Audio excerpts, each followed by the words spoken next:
मैं चाहूँगा पानी आ जाए तो हम बहुत स्वागत करेंगे। मैंने पहले ही नीम के थाने में कहा था, क्योंकि मुख्यमंत्री जी ने नीम के थाने की बात भी करी, सबकी बात करी थी कि हम सभी को पानी लेके आएंगे। मैंने कहा पानी आएगा तो मैं खुद मुख्यमंत्री निवास में जाके स्वागत करूँगा, ठीक है ना।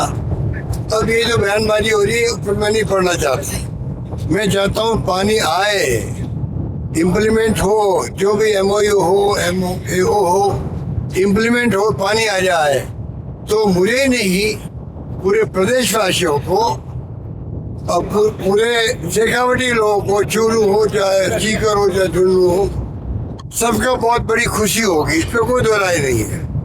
जिस प्रकार अमित शाह जी और ये पूरा बता रहे कि हमने बहुत बड़ा उपलब्धि हासिल कर ली है, बड़े बड़े विज्ञापन आ रहे हैं, न्यूज़ें आ रही है, अब ये इम्प्लीमेंट होना जरूरी है मेरी दृष्टि के अंदर, नंबर 1। नंबर 2, इस मुबारक मौका अगर वो मानते हैं इसको, तो मैं उनको एक और बात का सुझाव देना चाहूँगा। 0.8 MCF पानी हमारा बकाया है पंजाब के अंदर। राजीव गांधी लोगों के बाद समझौता हुआ था, पानी हमें 0.8 MCF पानी अभी तक दिया नहीं है। हम लोगों ने प्रयास किया, हम कामयाब नहीं हो पाए थे। तो सरकार हमारी थी या बीजेपी की थी?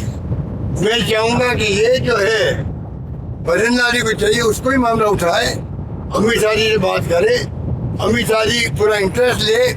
अगर पानी मिल जाए तो मैं वो भी, तो राजस्थान में इंदिरा गांधी कैनाल और गंगानगर, हनुमानगढ़, बीकानेर, जैसलमेर लगा क्या वो सबको लाभ मिलेगा, क्योंकि सरकार लापरवाही करती है।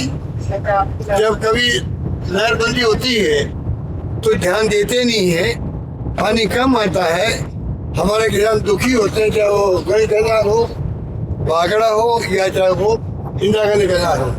अभी पानी की जो बंदी हुई थी, हर साल बंदी होती है, जोधपुर तक पानी अभी तक तरसते हैं।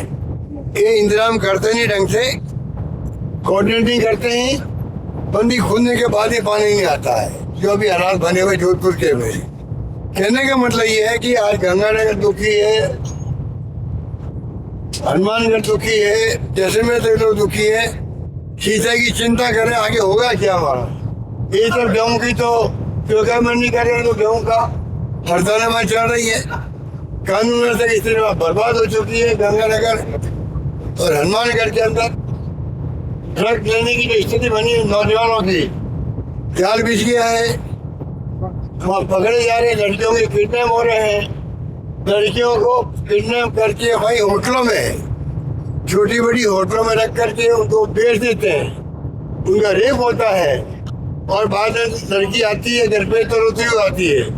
ऐसी घटनाएं वहाँ होने लग गई है, तो कब तक बर्दाश्त करेगा हनुमानगढ़ और गंगानगर भी? कल भी लोग आए थे वहाँ आकर के, सब लोग रो रहे थे, क्या करें, किनके पास जाए? इस सरकार में सुनवाई करने वाले कोई नहीं है। ये बहुत बड़ी चिंता का विषय बना हम लोगों के लिए। आपने कहा पारदर्शिता रखे, आपने कहा कागज बाहर लाए, MOU क्या हुआ? MOU अरे कागज लाते नहीं, बाहर छिपा के रखते हैं। पिछली बार भी चुनाव आ गए थे, उसके ऊपर नाटक किए गए, चुनाव के बाद में बताया गया हमारे एग्रीमेंट हुआ है, जबकि उसमें मुख्य बात है पानी पहले वो यूज करेंगे, पानी का बंटवारा नहीं कर रहे हैं। जो पानी आएगा पहले हम अपना पूरा यूज करेंगे, उसके बाद में बचेगा तो आपको देंगे। ये अपना में शक पैदा करता है। एक बार मुख्यमंत्री आए थे ओम प्रकाश चौटाला जी, मैंने मीटिंग करी 15-20 साल पहले असेंबली के अंदर, हम बैठे थे। मैंने ये मांग रखी जो भंडारे रख रहे हैं उनके सामने, उनके अधिकारी साथ थे, मेरे सामने कहा हमारे अधिकारियों को, सुनो भाई गहलोत साहब क्या कह रहे हैं, पानी जो भी आए पहले हमें राजस्थान को देना है, बच्चे के हम काम ले लेंगे। वो जुमला मुझे आज भी याद है, 15-20 साल हो गए, पहले पानी राजस्थान को दो, पानी बचे तो हम यूज करेंगे हरियाणा वाले।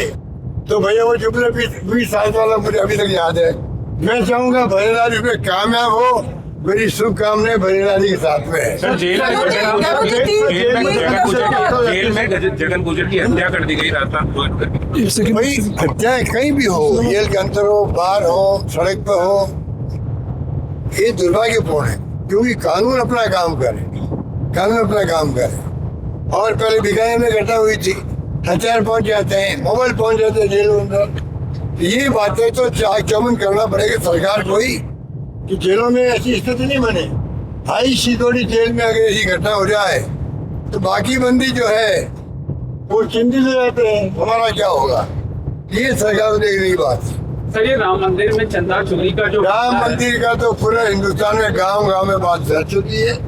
पूरे गांव में लोगों में बहुत भयंकर आक्रोश है। गांव हो, कस्बा हो, शहर हो, हर घर में आक्रोश है, क्योंकि राम में सबकी आस्था है, सबकी आस्था है। किसी ने 1 रुपया दिया, किसी ने 50 दिए, 100 दिए, 1000 दिए, 1 लाख दिए, 1 करोड़ रुपए दिए, पर आस्था सबकी बराबर होती है। वो पहले चोरी हो जाए, बड़े बड़े नाटक किए इन लोगों ने, ऐसा माहौल बना दिया कि बाकी पार्टी लोग तो आए ही नहीं। ऐसा माहौल बनाया गया वहाँ पर। उद्घाटन के वक्त में भी हमारे धर्माचार्य जो है वो तो वहाँ नहीं गया। तो ऐसी स्थिति क्यों की? अब चोरी हो रही है वहाँ पर। ये चोरी बात तो अभी की बात नहीं है, मंदिर बनने लगा उसके पहले से ही जो जमीनें खरीदी जा रही थी, ठेकेदार जो आए थे बाहर से वहाँ पर, तब से ही खबरें मीडिया में आ रही है। उस वक्त अगर ध्यान देते तो आज ये स्थिति नहीं बनती। ये जो चोरी हुई ना, ये इनको ले डूबेगी, बीजेपी को भी, आरएसएस को भी, और इनके जो ट्रस्टी उनको भी, क्योंकि लोगों में बहुत भारी गुस्सा है। आपने हमें गुमराह किया, इकट्ठे कर दिया, तो उस पे कोई हिसाब किताब नहीं है, हिसाब किताब नहीं है। ये तो भला हो राजस्थान का, जो पत्थर हमने दिया यहाँ पर, राजस्थान पत्थर क्या है मंदिर बनाने के लिए, पत्थर इलीगल जा रहा था। मैंने चंपत राय जी को कहा, मुझसे मिलना आए थे वो, जो आज वो कहीं चले गए हैं, उनके ऊपर आरोप लग रहे हैं। मैंने उनको समझाया, मंदिर जैसे काम के अंदर आप अवैध पत्थर क्यों ले आ रहे हो? मंदिर का पवित्र काम है। आप पीएम से बात करो, हमारी माइंस को पहले लीगल बनवाओ, उसके बाद पत्थर ले जाओ। पूरा प्रोसेस हुआ, प्रोसेस होके वो क्षेत्र जो था वन क्षेत्र निकाला गया, लीगली हमने पत्थर उनको दिया, तो पवित्र पत्थर थे वो मंदिर बना वहाँ पर, वो हमारे कारण बना है। पर हमें तो इन्वॉल्व किया नहीं, हमें तो और फंक्शन इन्वाइट नहीं किया। जिस रास्ता ने पत्थर दिया, कम से कम वहाँ की कैबिनेट को बुलाते हो तो भाई आपके कारण लीगल पत्थर मिला, हमें अवैध पत्थर नहीं काम लेना पड़ा, हमें रियाज भी नहीं किया किसी को भी। तो हम उनको क्या कहें?